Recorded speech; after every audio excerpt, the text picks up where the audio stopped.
Some truths don't surface through spreadsheets. They brew slowly, quietly, settling at the bottom of a coffee cup where no one bothers to look. That morning, the rain didn't pour. It whispered. A soft mist fogged the windshield of a silver pickup truck pulling into the parking lot of Sunrise Diner number 28, as if the town itself was reluctant to reveal what lay beneath its polished routine. Inside the truck, a man named Derek Langston, though today he wore the name Walt Simmons, sat motionless, gripping a small box of toast like it carried the weight of everything he was about to unearth. Derek wasn't here for breakfast. He wasn't here to be recognized. At 52, the founder and CEO of Sunrise Restaurant Group didn't wear his usual sharp suit. Instead, he wore the worn flannel of a retired trucker. Today, he was no executive. Just another drifter looking for warmth and a seat in the corner. But behind his eyes, sharpened by decades of navigating corporate doublespeak, he was watching, measuring, wondering why a branch that looked successful on paper had a turnover rate over 38%, the highest in the company.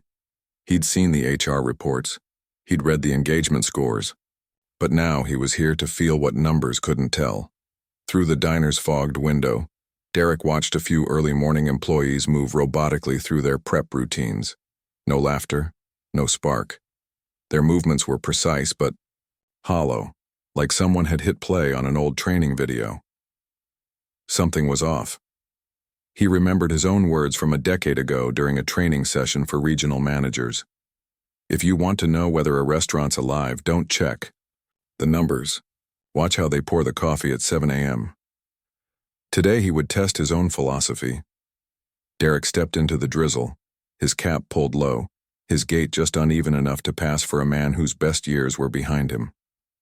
The chime above the door was soft, almost hesitant, as if unsure whether to greet a customer or a reckoning. He took the farthest corner booth. No one looked twice. No one asked who he was. Only the warmth of the diner lights, amber, old, and a little too dim, surrounded him. Then she appeared. Her name tag said, Cassie. Her sleeves were slightly frayed, her ponytail loosely tied. She moved with care, balancing a steaming cup of black coffee and a single slice of toast. Her smile was polite but tired. Not the kind of tired that sleep could fix. The kind that settles into your bones when no one sees you, even while you serve. "Here's your order, sir," she said softly, placing the toast down like she didn't want to disturb the silence. Derek nodded, offering casual conversation. "Busy morning, huh? Bet the tips help." Cassie paused just for a heartbeat. Her smile held, but her eyes dimmed. Then her voice lowered, quieter than the espresso machine rumbling behind her. "Morning shifts are the worst for tips, especially when we split them. But only a few actually get anything." Derek froze. Just slightly. Not in a way that anyone would notice, except Cassie didn't notice at all. Because to her, this wasn't a revelation. It was routine. Just another invisible truth she'd learned not to question out loud. But to Derek, that one sentence cracked the pristine image of Branch 28 wide open. The coffee hadn't gone cold yet. But suddenly, it had no flavor. Something deeper than policy had soured. Something had shifted. And he knew, right then, this wouldn't be just a quiet breakfast. It would be the beginning of an investigation that could unravel everything he thought he built. There's a kind of silence in a workplace that doesn't come from peace. It comes from suppression. And Derek Langston had heard it before. He'd heard it in failing branches, in boardrooms just before layoffs, in the voices of people too tired to protest. That silence hung in the air of Sunrise Diner number 28 like dust on an untouched shelf. From his corner booth, Derek watched Cassie glide from table to table. She didn't move quickly, but she moved with purpose. Every refill, every cleared plate, every interaction done with care. She wasn't putting on a show, she wasn't performing, she was working. And Derek saw it clearly because no one else was even trying. To her left, two sharply dressed young men leaned against the POS system, Ryan and Jason. Gelled hair, clean uniforms, and a posture that screamed apathy. They tapped the screen AI few times, processed a few payments, then returned to their leaning. 4 tables between them. Meanwhile, Cassie was juggling 12. 12. She was the invisible scaffolding holding the entire shift together. The only one moving like the restaurant depended on her, which by all appearances it did, and yet she was nowhere near the digital register. Derek sipped the coffee, still warm but increasingly bitter, and asked softly when she passed, "Why don't you just swipe the payments yourself?" Cassie slowed slightly, eyes glancing toward the counter before dropping to her shoes. "I don't have access," she replied under her breath. "I'm listed as supplemental staff." Derek narrowed his eyes. "What does that mean?" Cassie hesitated, then whispered with the kind of tone that suggested she'd said this to no one before. "It means I'm not allowed to receive digital tips. The POS system only lets assigned staff access tip allocations. If your name's not in the right group, you don't exist on the system. You serve, but you disappear." She called it the invisible list, a category buried in the POS settings. Supplemental. A label that sounded harmless, but what it really meant was exclusion. Derek's jaw tightened. He turned slightly to observe the front of the diner. That's when he saw him. Doug, polished, approachable, and seemingly harmless. Manager of Branch 28, dressed in a navy shirt, sleeves rolled with intentional effortlessness. Smiling just the right amount. Engaging with a customer like a man who knew how to manage appearances. His voice didn't carry, but his posture screamed, "I'm in control." And Ryan, the boy at the POS, wasn't just any staffer. He was Doug's nephew, full access, full control, morning shifts, always. While Cassie, exhausted, efficient, invisible, was relegated to the background. Derek's gut twisted, but he didn't speak. Not yet. Cassie returned to his table a moment later, balancing a tray and a notebook. She waited until no one was looking, then quietly slid the notebook onto the edge of his table like she was returning a check. "I know no one would believe me if I just said it, so I wrote it down. It wasn't a diary. It wasn't a complaint. It was evidence. She'd been tracking everything: dates, shifts, tables served, total receipts, tip amounts shown on the and what she actually received. The numbers didn't lie. In just 4 weeks, she had lost over $600. Digital tips entered the system and vanished before they reached her. Derek flipped through the notebook, eyes scanning her neat handwriting. Red ink highlighted the most disturbing discrepancies. What struck him wasn't just the missing money. It was the quiet consistency of it. A system didn't fail this way by accident. This wasn't a glitch. It was deliberate. He looked up and caught her gaze. "Who decides the roles on the POS?" She didn't answer right away. Her eyes flicked toward Doug again. "Only the manager can assign access," she said. "Doug, he sets everything. Ryan always gets full privileges. Always." Derek felt something rise in his chest, a kind of heat that had nothing to do with caffeine. This wasn't a broken system. It was a hijacked one. One that looked pristine on reports and spreadsheets. But beneath the surface, it was rigged too. Reward bloodlines, not work. He slipped the notebook into his lap and nodded slowly. The warmth of the diner had started to rot. It wasn't just about Cassie anymore. It was about what had grown under his leadership, unseen, unchecked. As Cassie moved on, Derek's eyes followed Ryan, who was back at the POS again. This time, he wasn't just swiping payments. His fingers moved quickly. Too quickly. Derek leaned forward just enough to see the screen flash. User role access. Advanced user. Ryan D. That wasn't just processing. That was control. Ryan wasn't merely benefiting from the system. He was modifying it.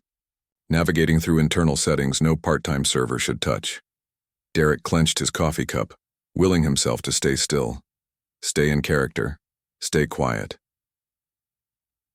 A few minutes later, a young new hire, probably her first week, struggled at the register, trying to process an allergy request. Cassie, even with a full tray, circled back to help her. She didn't scold. She guided her gently step by step, then whispered, Don't let Ryan help with your entries. He's not wrong. He just won't do it for you. Derek heard it. Every word. Cassie wasn't just pulling extra weight. She was holding together the last threads of decency in a place where decency no longer paid. She was mentoring the next generation even while being erased from the system herself. Then something shifted again. Jason, the other passive server, tapped the POSE screen and frowned. That's weird. I could log in yesterday. Now it says restricted access. Ryan, still smiling, replied without skipping a beat. Probably just a glitch. Let me fix it. But Derek knew better. That wasn't a glitch. That was a lockdown. A system being tightened. Sub-roles being created. Access being revoked in real time. He took out his phone under the table and quietly snapped several photos of Cassie's notebook. Every page, every red mark. Then he reached into his coat pocket and pulled out an old ballpoint pen and a sticky note. He wrote just 7 words. Keep documenting. Don't give this to anyone. Wait for me. He folded the note and slid it into the front cover of her notebook, right as she passed by with a fresh pot of coffee. He nodded to her, just barely, and she nodded back, wordless but understanding. Outside, Doug laughed with a regular customer like nothing had changed.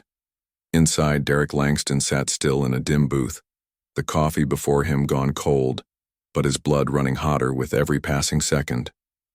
The investigation had just begun, not with press releases, not with memos, but with quiet eyes, a cracked smile, and the realization that the system he built to serve had been turned into a weapon against the very people it claimed to protect.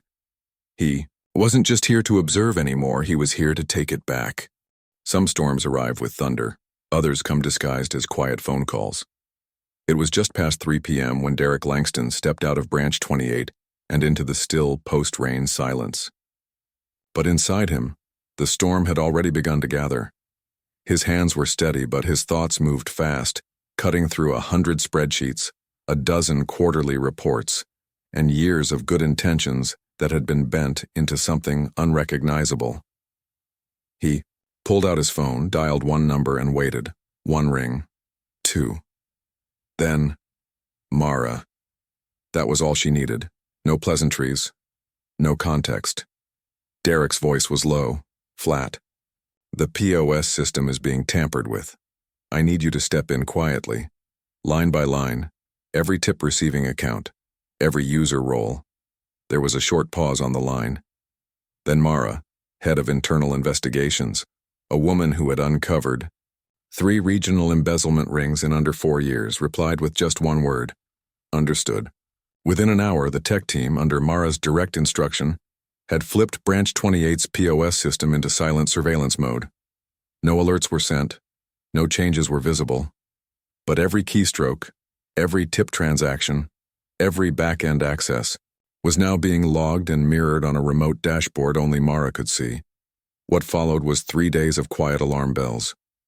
First finding, the POS system had been modified with a hidden access tier, preferred access internal, available only to 3 accounts: Doug, the branch manager, Ryan, his nephew, and a third ghost account labeled Kitchen Support 1, which had never been assigned to a real employee. Second finding, over the past 30 days, digital tip earnings at the branch totaled $4,172. Of that, 67% had been funneled to a single account, Ryan Douglas. On paper, he was just a part-time server, but on the system, he was marked as POSO supervisor, a title that didn't officially exist in the company hierarchy. Third finding, every Friday, an entity named Douglas Henderson LLC received internal service processing fees that matched, almost dollar for dollar, the cash tip discrepancies reported by Cassie's handwritten logs.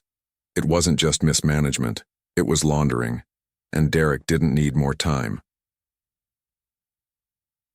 Friday, 9:06 a.m., Sunrise Diner. Number 28 was at peak capacity. Orders were flying, trays were full. Customers laughed over eggs and jam. At the POS, Ryan was confidently swiping transactions with the ease of someone who had rewritten the rules and never been questioned for it. Cassie, meanwhile, was still running the floor. This time, a trainee followed behind her, trying to keep. Table 11 needed more water. Table 3 wanted to split the check. Cassie kept going, focused, unfazed, as always. Doug stood near the front, chatting with a regular, still wearing that perfectly timed smile. And that's when the front door opened. This time, there was no flannel coat, no baseball cap, no alias. Derek Langston stepped into the diner in a charcoal suit, his presence cutting through the room like a blade through smoke. By his side walked Mara, sleek black blazer, tablet in hand, her expression unreadable. Silence. Spread across the floor like spilled oil. Ryan glanced up and went pale. Doug's smile faltered, but only slightly, like a poker player caught mid-bluff. Cassie froze. She recognized him now.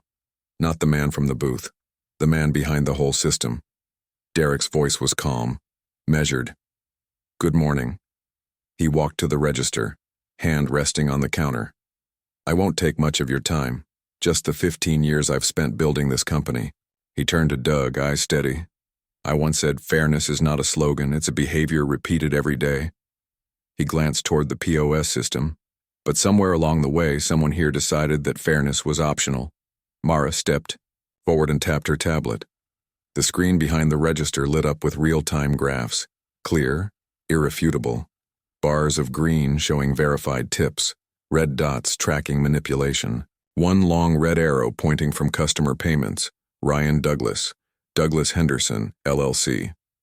Legal documentation appeared on screen, entity registration, bank routing overlap, internal access logs, names, times, transactions. Ryan's face drained of color. Cassie stood up straighter. No words, just stillness. It wasn't victory, it was truth. Finally allowed to speak. Derek turned back to the floor. "Doug," he said, his voice harder now. "Effective immediately, you're suspended. All system access revoked. Your records will be forwarded to legal." He turned to Ryan. "You too. There's no space in this company for people who manipulate a system built to protect its workers." The room stayed quiet. No applause, no cheers, just the weight of a reckoning that had been earned, not celebrated.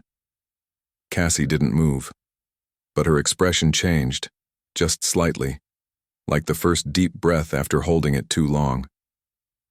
Another server stepped out from the kitchen, stunned. A trainee looked down at the floor, then back up. Even Jason, the once passive observer, didn't dare speak, because when power finally speaks truth, not to it, but through it, it silences everything else. Derek looked around the room. "If you've truly done the work," he said, addressing the staff, "you will be seen, you will be acknowledged, you will be rewarded. But if you've hidden behind loopholes or family ties or convenient access, your time here is over." He turned to the POS system and pointed to the paused screen behind Ryan. "Starting today, every employee has access. The roles are reset. The system will log what you do, not who you know." Mara stepped forward again, switching to a second tab on her tablet. The screen displayed a live feed of every branch across the Sunrise chain. Green bars indicated healthy, transparent tip distribution. Red dots flagged suspected manipulations. Mara spoke for the first time. "We're not just monitoring this branch. We're monitoring all of them." Derek didn't smile. He didn't need to. He just looked at Cassie, and in that glance, something passed between them. An acknowledgement, deep and quiet. She had held the line, and now she didn't have to hold it alone. A young staffer named Ben stood nearby watching. Derek turned to him. "What's your name?" "Ben," the boy said, voice unsure. Derek nodded to the POS. "You're the first to log in today. No more hidden roles, no more ghost accounts. Serve, and be rewarded fairly for your work." Ben stepped forward slowly, tapped the screen. His name appeared. Just one name, one ID. No aliases, no silence. Outside, the sun broke through the morning. Clouds. Inside, the system had been broken open, and justice for once didn't come from protest. It came from precision. 1 month later, Sunrise Diner Branch 28 smelled different. Not of burnt bacon or stale grease.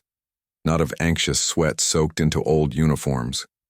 The air now carried the calm scent of fresh coffee and toasted bread, still warm, but no longer masking. Tension. It was subtle, the kind of shift you don't notice until you realize what's missing. There was no more panic in the pace of the morning, no more overworked silence behind the register, no more invisible hands juggling 12 tables while someone else collected the rewards. What replaced it? Clarity. Not just in the air, but in the system itself. The POS terminal now glowed with a new interface. A vertical bar pulsed beside every order, green for verified, gray for pending. Each line displayed the server's name, the table number, the tip percentage, and the time of entry. It wasn't flashy. It was simple, honest. Cassie, Ben, Emily, Nina. Their names appeared in real time. There were no more backroom assignments, no supplemental categories, no secret access tiers. Every login now required an actual employee ID tied to shift records and table activity. No one could tamper from the shadows. No one could reroute tips to a ghost account. The system was no longer something done to the staff. It was something that now worked for them. And Cassie? She no longer worked the floor. Her sleeves weren't frayed anymore. Her notebook wasn't in her apron. It sat on her desk at regional headquarters. She was no longer a footnote in a broken process. Cassie was now the regional training manager for Sunrise Restaurant Group. Her job wasn't to supervise. It was to teach people how to see themselves, the system, and each other, not through lectures, not through rules, but by giving them the tools to never be invisible again. She traveled from branch to branch, walking managers and staff through the upgraded system. The first question she asked was always the same. Do you know where your name appears in the system? And for the first time, employees answered with confidence, not guesses, not hopes. At branch 42, a server named Nana burst into tears when she saw her name on the tip board. She didn't cry because she was overwhelmed. She cried because she was finally counted. I thought I'd always just be part of the background, she whispered. Seeing my name up there, it made me feel real. At branch 17, a young woman who had quietly quit 2 months earlier came back. No big speech, just one line. I don't need extra praise, I just need a system that doesn't erase me. At headquarters, Derek sat with the newest company performance review. He skipped over revenue, skimmed past customer satisfaction. I stopped at a new line item on the dashboard, one Mara had added quietly after their confrontation at branch 28, internal KPI. Feeling seen. It wasn't scored in percentages. It didn't appear on quarterly calls. But it was tracked through anonymous surveys, exit interviews, and weekly reflections from staff. I feel noticed. I feel respected. I feel like I finally matter.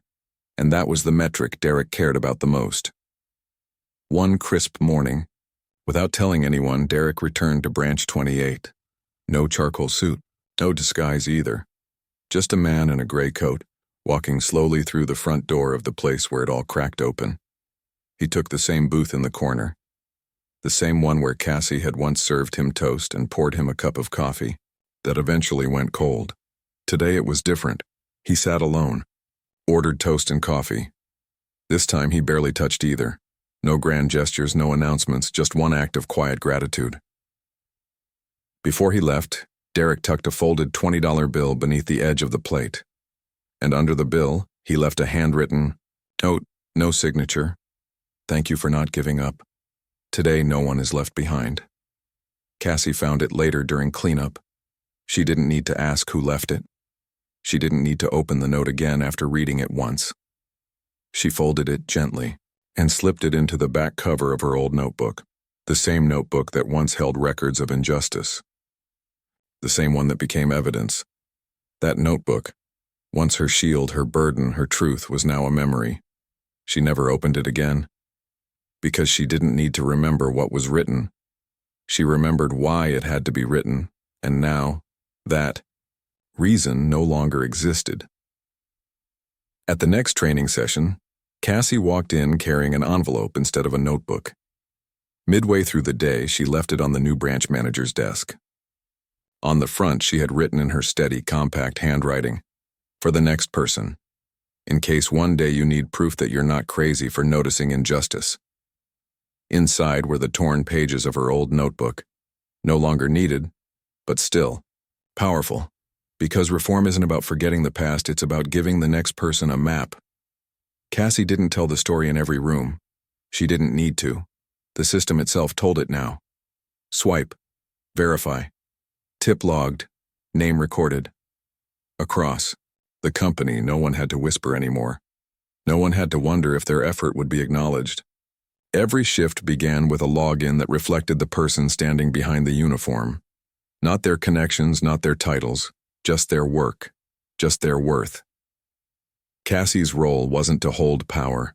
It was to build transparency that outlasted her. She didn't change the system with speeches. She changed it by refusing to play along when it was broken. And now, as she walked through each branch, staff didn't look at her like a boss. They looked at her like someone who had been there and still chose to believe in better. And Derek? He didn't need to check the reports anymore. He just needed to stop by the branches, watch how the staff poured coffee at 7 a.m. They poured it like people who were no longer carrying invisible weight, like people who finally had both hands free to serve and be seen. And somewhere, across dozens of locations, on 1,000 dashboards, one green vertical bar at a time, the system was speaking. Cassie no longer walks alone. There are no more nights spent cleaning tables while others clocked out early. No more passing trays to customers who would never know her name. No more invisible shifts. No more invisible people. The system didn't change because someone gave a speech. It changed because someone stayed, even when no one was watching. Even when no one called her strong. Even when no one cared whether she came back the next day and that someone was Cassie. She didn't fight with noise. She fought with presence. She kept showing up, kept doing the right thing, kept noticing what others pretended not to see. That's how change happened. Not through applause, but through attention. Quiet, constant attention. Now, across every sunrise. Diner branch, there are signs of that attention taking root. In branch 13, a new hire laughs as her name appears on the tipboard for the first time. In branch 7, 2 servers switch shifts fairly using the new access system. No favoritism, just data. In branch 31, a line cook watches his name light up next to a digital receipt. For the first time, his work was credited, and he didn't have to beg for it. These aren't headlines, they're ripples. And Derek sees it. He doesn't need numbers anymore. He doesn't need dashboards. All he needs is to walk into a branch and watch how the staff pour coffee. Not fast, not rushed, but with care. Like people who finally have time to breathe between orders. Like people who aren't holding fear in one hand and a tray in the other. And the one image that lingers with him. That full cup of coffee. Still untouched. Still warm. Left behind not for drinking but for meaning. It sits on that corner table where it all began. Where Cassie served toast. Where the system cracked open. Where fairness began to walk back in through the front door. The coffee is a symbol now. A silent tribute to all the workers who stayed. Who carried integrity even when it wasn't profitable. Derek's final thought, scribbled in the margin of his notebook. People like Cassie don't lead from behind podiums. They lead from wherever no one else stands. Cassie doesn't stop to reflect. She doesn't look back. She steps out of one branch and into the next, clipboard in hand, a fresh team waiting, a new system ready to be installed. And as always, she leaves one thing behind, an envelope, plain, sealed, left quietly on a shelf, or tucked into a drawer. On the front, always the same handwriting, for the next person in case one day you feel invisible. Because fairness isn't something you win once, it's something you protect. Shift by shift, store by store, one person at a time. Fairness isn't a gift, it's what's left behind when someone refuses to walk away. Comment if you've ever worked a job where no one saw your effort. Share this if you believe transparency isn't optional. It's the minimum. And stay tuned. The next branch hasn't been checked yet, but it will.